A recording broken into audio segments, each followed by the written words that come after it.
बच्चों नमस्कार। चमन में फूल खिलते ही बहारें आई जाती हैं, जहां में जन्नत आते ही खुशियां छाई जाती हैं।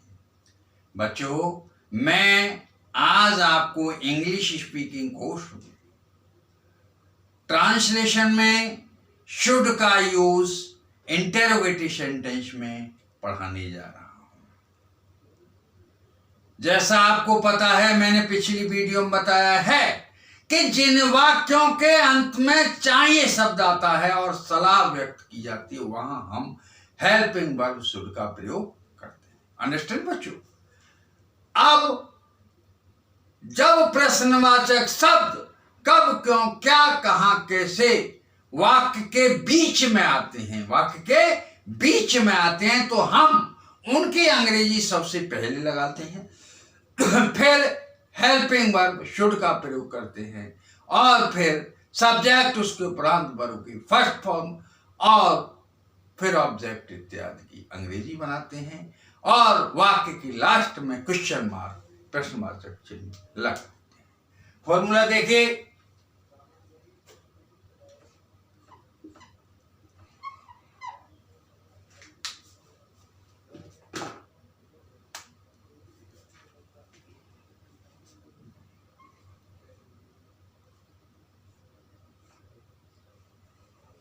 फॉर्मूला इंटेरोगेटिव वर्ड, आई से इंटेरोगेटिव, डब्ल्यू से वर्ड, प्लस सोडो,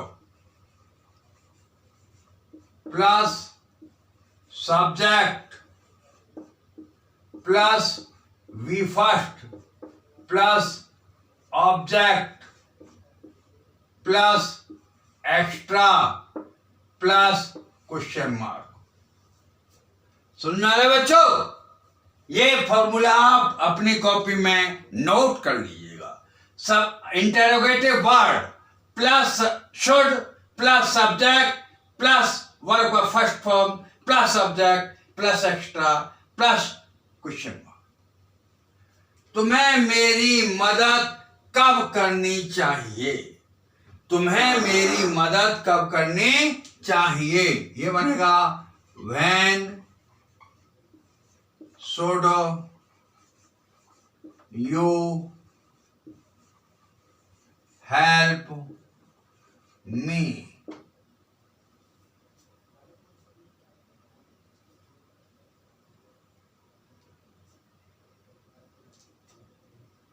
रमेश को इस नदी में क्यों नहाना चाहिए? रमेश को इस नदी में क्यों नहाना चाहिए? Why should Ramesh bath in this river?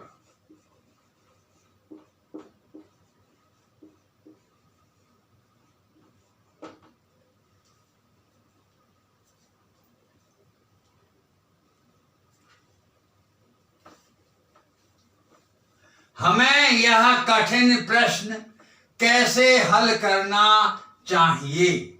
हमें यह कठिन प्रश्न कैसे हल करना चाहिए? How should we solve this difficult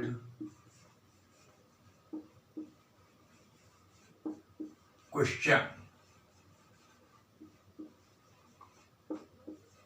How should we solve this difficult question? समझ में आ रहा बच्चों?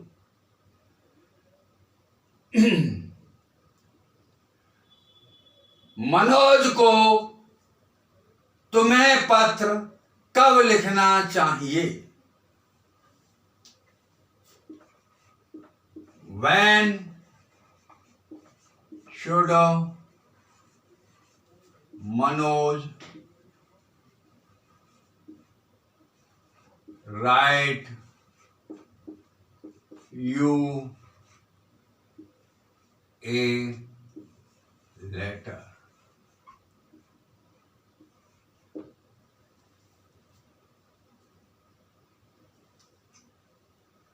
संजय को इस मैदान में पतंग कहाँ उड़ानी चाहिए?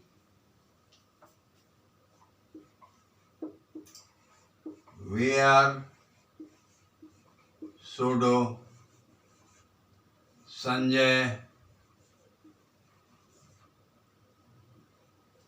fly a kite in this field?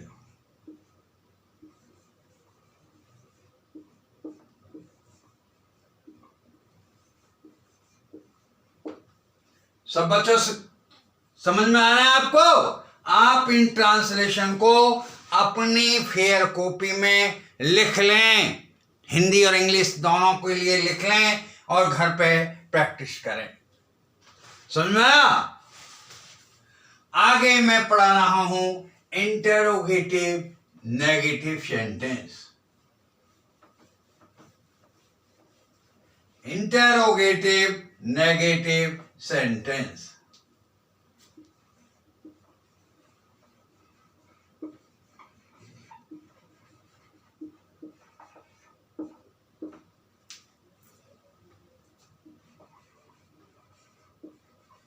Negative sentence.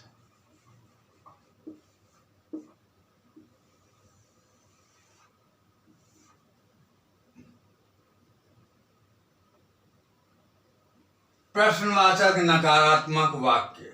जब प्रश्नवाचक वाक्य नकारात्मक होता है तो प्रयुक्त नियम के अनुसार सबसे पहले इंटरोगेटिव वर्ड, फिर शुड, फिर सब्जेक्ट, फिर नहीं के लिए नॉट, कभी नहीं के लिए नेवर, और फिर वी फर्स्ट अर्थात वर्ब का first form plus object plus extra अन्य शब्दों की अंग्रेजी बनाएंगे। बाद में क्वेश्चन मार्क लगा देंगे।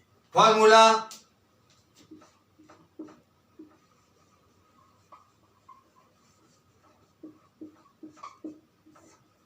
Interrogative word plus should plus subject plus not oblique never plus B first plus object plus extra plus question mark. समझ में आया बच्चों? सब बच्चे इसे लिख लें। देखिए एक बार फिर समझ लीजिएगा। इंटेरोगेटिव वर्ड, इंटेरोगेटिव वर्ड के बाद should plus subject plus not या never plus B first plus object plus extra plus question mark.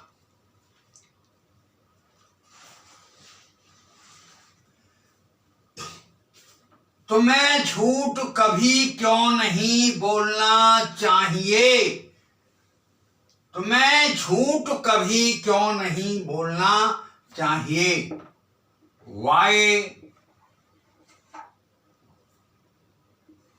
should you never tell a lie? Why should you never tell a lie?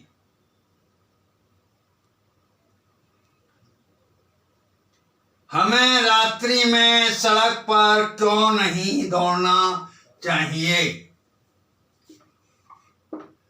Why should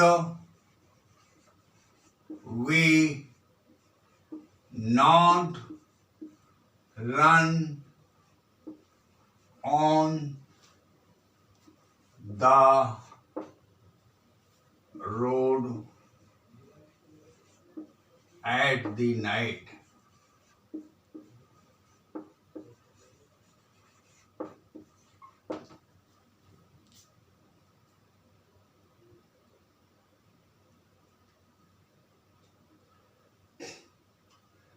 तुम्हें धोखा कब नहीं देना चाहिए?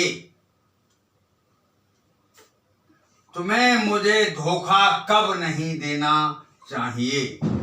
When should you not deceive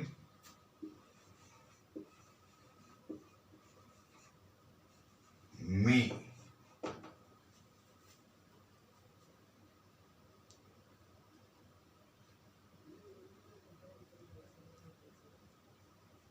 आनंद को अपने गांव में क्यों नहीं रहना चाहिए? आनंद को अपने गांव में क्यों नहीं रहना चाहिए? Why should Anand not? Why should Anand not live in his village? Why should Anand not live in his village?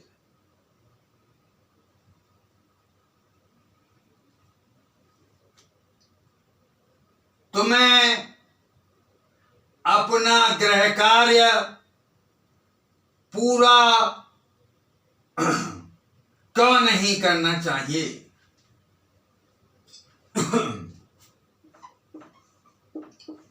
Why should you not complete your homework?